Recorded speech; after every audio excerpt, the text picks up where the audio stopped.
In this video, we're going to be talking about how to import and apply texture maps or image maps to our three-dimensional objects.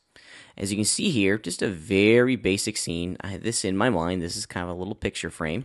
And what I want to do is place an image inside this picture frame. I've already flushed out kind of the frame here with the outside border, but I want something to go inside of this. Now, in order to do this, we need to have two things set up first. First and foremost, we need to have the polygon that we want to place the image map onto in its own material. So make sure you apply a material. Just gonna select this internal polygon. Just hit the M key, and I've already made one. I've made it called poster. And if we look at our shader tree, there it is right there. So this material group has been tagged with this one polygon. Any image map that I put inside this material group is going to get mapped to this one polygon. So let's do this. Let me show you how to import in a texture. It's really easy inside of Modo. If you go up to the upper right-hand corner, next to the area where your item in your shader tree is, there's another tab way over here to the right. It's called Images. If you click on this bad boy, you're going to get the image well, or the asset, or the clip library, excuse me. And so what we want to do is we want to import an image into this image well. So we go up here where it says Add Clip, and we're going to do Load Image. Now it's going to bring in your standard kind of OS Finder, and I have an image sitting on my desktop. It's our Renderography logo. If we double click on this image, we'll get a preview of it, and we can even use our standard viewport navigation controls to cruise around. Now this image is pretty special in the sense that it has an alpha channel. It has a transparency channel. This checkerboard behind our image represents the transparent pixels in this image. So all of these pixels in here where we see the checkerboard are transparent, and then these guys have been flooded with the color. Let's close out the image preview and talk about how we're going to apply this image to our polygon. Back to the shader tree, into the material group that houses our desired polygon. So first things first, we go up the upper right hand corner, choose Add Layer, and this time we're going to choose Image Map. And we have a couple options, excuse me. We could load an image directly from the shader tree, which is kind of cool. But we're going to use the clip browser because we've already imported our image into Modo. Once we do that, let me drag this thing over here so you can see it. There we go. So this is our clip browser, and basically what we're looking at here are all the images that have been already imported into Modo. So basically, if you think about it, it's your images tab. It's all the exact same content. Selecting any of the images that are in our clip browser will allow us to apply that image to the selected polygon. So this is the guy that we want. Let's click on it, and boom, it worked. But our texture locator is all off. We can just barely see one part of our image on the frame itself, so we have some additional work to do. After we apply our image, we need to examine this image, this texture map's texture locator. And let me show you where you can find that.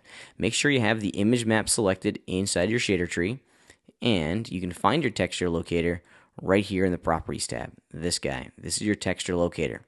Clicking on your texture locator will give us access to some very important information, including our objects, our images, position, rotation, and size inside of our three-dimensional space.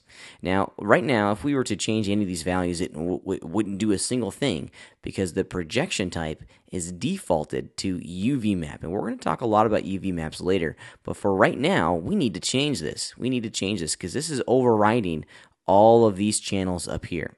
So we're going to change ours to, let's start off by doing planar.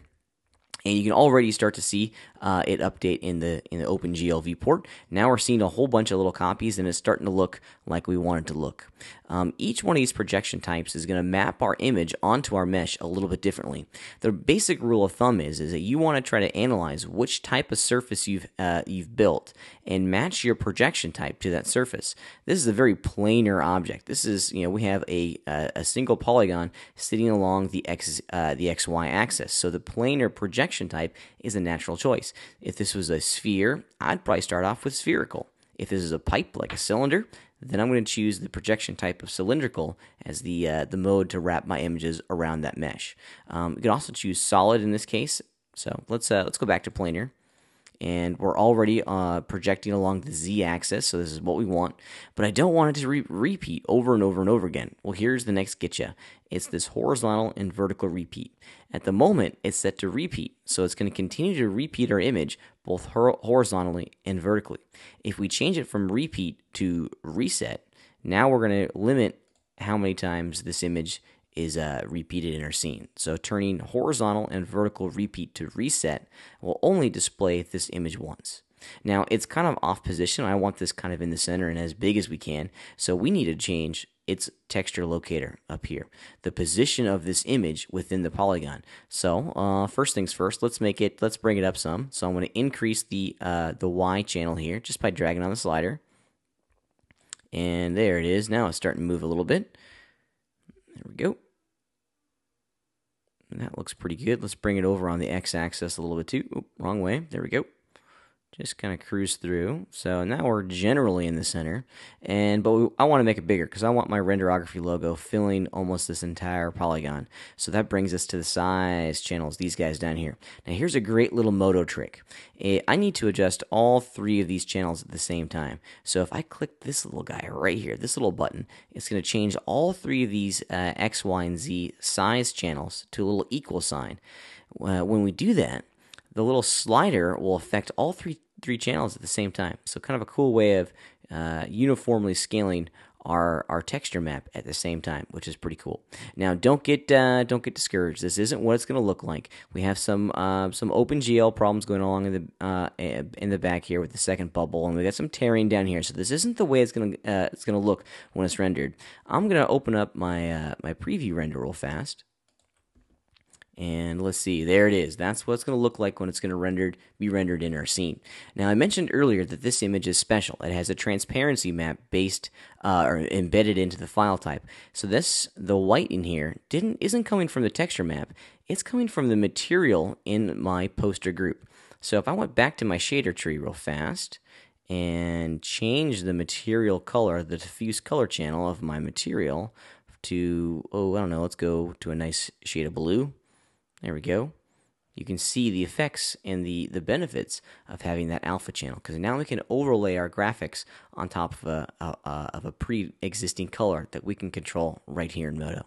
So it's really easy to import in an image map. First steps first, you got to get loaded into the Images tab, apply it to the material group, and then make sure you change your projection type from UV map to whatever type of 3D projection that you desire.